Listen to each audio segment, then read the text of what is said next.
नमस्कार, आप जुड़ चुके हैं वॉइस ऑफ एमपी से और मैं हूं अब्दुल अली ईरानी। नीमच की नया गांव स्थित cement corporation of India limited को कभी एशिया की शान कहा जाता था। यह फैक्ट्री 1997 में बिजली का बिल न जमा किए जाने के कारण से बंद होना बताया जा रहा है और अब इस प्लांट के स्ट्रक्चर का जो स्क्रैप है उसके नीलामी की प्रक्रिया आज समाप्त होने को है। मेरे साथ मौजूद है समाज सेवी और ट्रेड यूनियन के नेता किशोर जी जेवरिया साहब। आइए बात करते हैं इस पूरे विषय पर। सर, वॉइस ऑफ एमपी में आपका स्वागत है।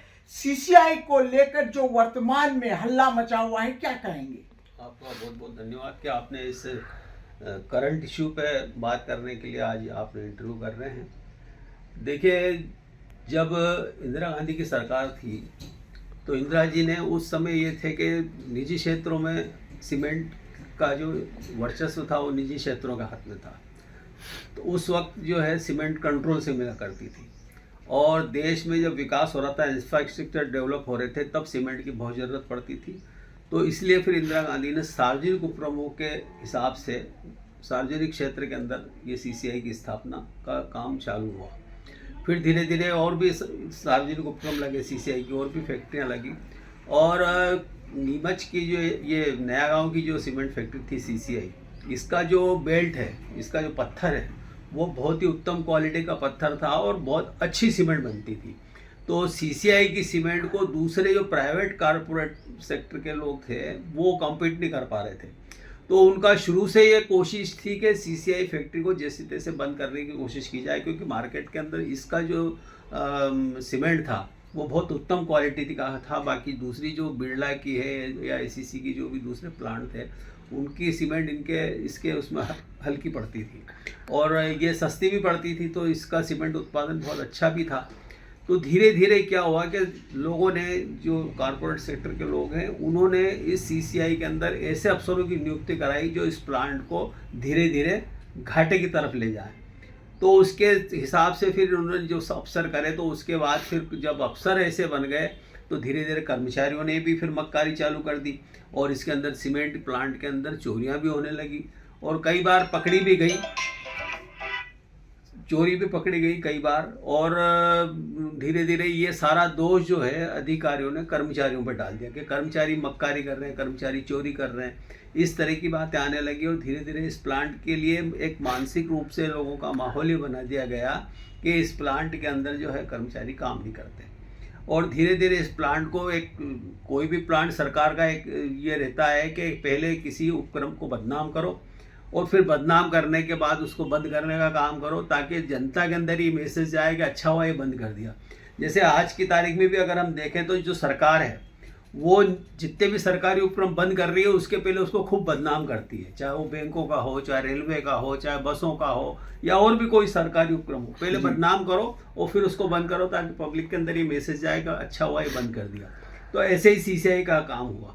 1980 के अंदर इसका बहुत अच्छा उत्पादन था। उसके बाद मनमोहन सिंह जी सरकार आई, तब 91 के अंदर खुली अर्थव्यवस्था का जो एक कंसेप्ट वो लेके आए, उसके तरफ ये था कि धीरे धीरे सार्वजनिक उपक्रमों को बेचना है। तो सीसीआई चूँकि घाटे में जा रही थी तो फिर 97 के अंदर सीसीआई को धीरे धीरे, भाई बिजली का बिल तो एक बहाना था कि बिजली का बिल जमा नहीं करे, ऐसा मतलब कोई बहुत बड़ा नहीं था कि इतने बड़ा प्लांट के बिजली का बिल जमा नहीं कर पाए। और सरकार का प्लांट है, कोई प्राइवेट प्लांट नहीं है कि इसका बिजली का बिल नहीं जमा। जब सरकार आज की तारीख में ये देखिए कि बड़े बड़े उद्योगपतियों के लाखों करोड़ रुपए माफ़ कर रही है, लाखों करोड़। अभी हाल ही भारत सरकार ने पूंजीपतियों के 3.5 लाख करोड़ के कर्ज माफ़ करे।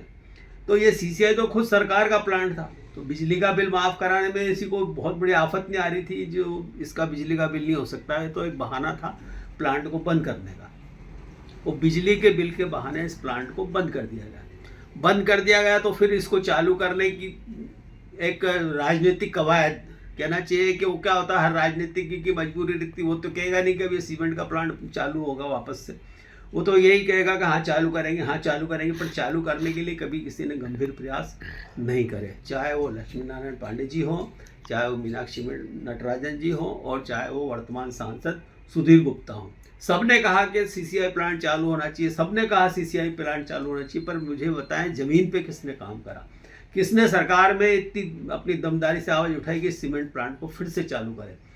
हालत ये हुई कि इस सीमेंट प्लांट के पास दूसरे जो प्राइवेट सीमेंट के प्लांट थे, चाहे आदित्य बिरला का हो, चाहे जेके का हो, या दूसरा 3 प्लांट लगे हैं जो, तो ये जितने भी प्लांट है, तो इन्होंने धीरे धीरे क्या करा, जो सीसीआई का सीमेंट बेल्ट है, जो ज़मीन है जिसमें इसकी खनिज है, जो इसका पत्थर निकलता है वो बहुत उत्तम क्वालिटी का है, तो धीरे धीरे इन प्राइवेट लोगों ने उसमें से पत्थर निकालना चालू करा और उन खदानों पर अपना कब्जा करना चालू करा।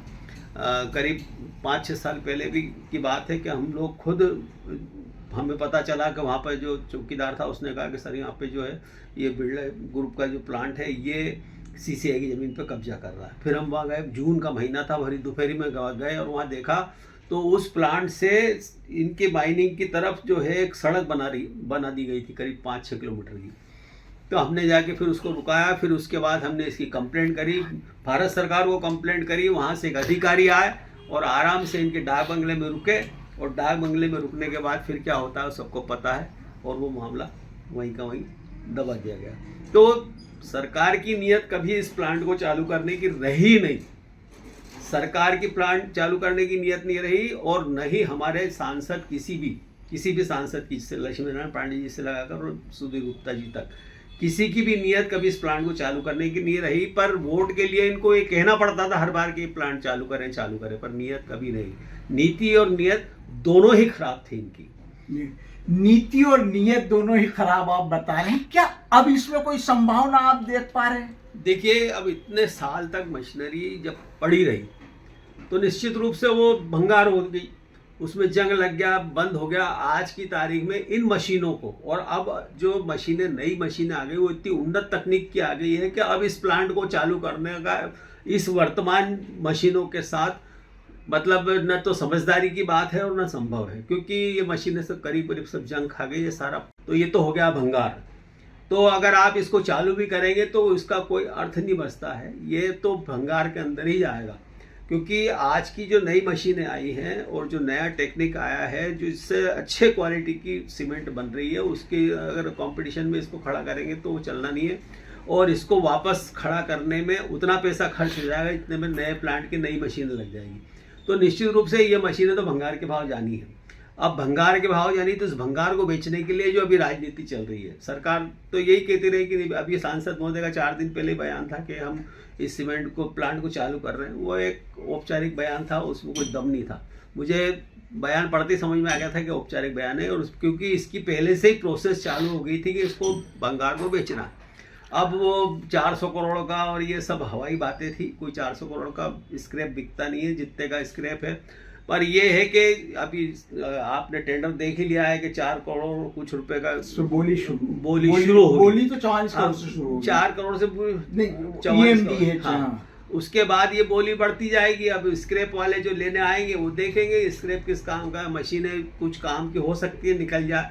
बाकी मेरे हिसाब से तो अभी इन मशीनों के साथ इस प्लांट को चालू करना कहीं से कहीं तक समझदारी भी नहीं है, और ये हो भी नहीं सकेगा। अगर होगा तो घाटे में जाके फिर बंद होगा। इस दुर्दशा के लिए किन्हें जिम्मेदार मानते हैं और क्या होना चाहिए? देखिए, मैंने जैसा कहा कि नीति और नियत दोनों इसके लिए जवाबदार है। नीति सरकार की और नियत नेताओं की।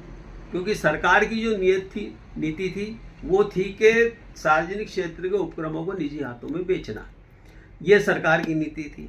अब हमारे जनप्रतिनिधि और हमारे यहाँ के अधिकारी जो थे वो अगर चाहते तो इस प्लांट को बचा सकते। क्योंकि अभी कहीं देखें आप, जैसे उदाहरण में दो रेलवे का है, रेलवे पूरी तरह सरकार के नियंत्रण में थी, लेकिन सरकार की नीति और नियत क्या हुई, धीरे धीरे इसको निजी हाथों में सौंपने की हुई। तो आप निजी देखो, गाड़ियाँ, ये मालगाड़ियाँ चलने लगी, निजी गाड़ियाँ चलने लगी, धीरे धीरे ये रेलवे का भी यही हश्र होना है। क्योंकि सरकार की नीति और नियत दोनों यही है, तो ये खराब होना है। तो इस सीसीआई को बिगाड़ने में सरकार खुद और सरकार के नुमाइंदे और ये जनप्रतिनिधि, ये तीनों ही जवाबदार हैं। और ये है कि चूंकि पाप का घड़ा किसी ने किसी के सिर पे फोड़ना है, तो वो छोटे कर्मचारियों के सिर पे आराम से फोड़ा जा सकता है। और सरकार ने वही काम करा कि ये कर्मचारी निकम्मे हैं, काम नहीं करते हैं, चोरियां करते हैं, फोड़ दिया उनके सिर पे और लोगों को पूरा बदनाम करके और इस सीमेंट फैक्ट्री को बंद कर दिया।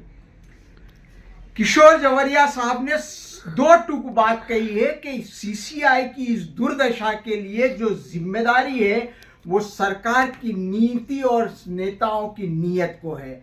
इसके साथ ही उन्होंने ये कहा कि ये कुल मिला के एक तरह से सोची समझी नीति के तहत या मिली भगत के तहत इस अंजाम तक सीसीआई पहुंचा है। वॉइस ऑफ एमपी के लिए मेरे सहयोगी विनोद गुर्जर के साथ अब्दुल अली ईरानी।